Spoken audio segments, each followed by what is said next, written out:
One of the most significant features that you will see as you look at our LPtimemachine is that there are returns shown in price effect and impermanent loss. But how do you determine which one to look at? Picture this.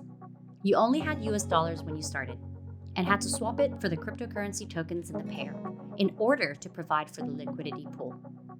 To evaluate how well that capital is generating returns in terms of fiat currency, you'd want to look at your returns shown in price effect.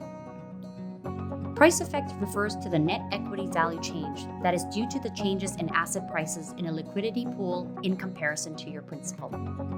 This change can be positive or negative depending on the token price fluctuation and the trading fee rewards in the pool.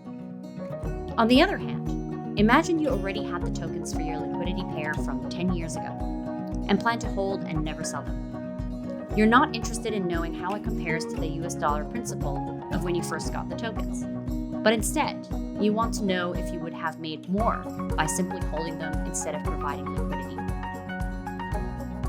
Impermanent loss refers to the loss that occurs when the price of your deposited assets change after depositing them into a liquidity pool. It is a result of fluctuations in the underlying value of the assets being swapped and happens whenever the relative price of the tokens changed. It is always negative. Please note that price effect is the difference of the net equity value with the capital, while impermanent loss is the difference of the net equity value with the value of long holding your deposited assets. Thus, it's possible to achieve zero impermanent loss but high price effect for the liquidity provision.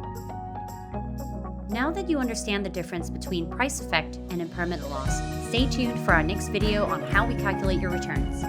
Connect with us on Discord or on our other socials, and feel free to ask us any questions.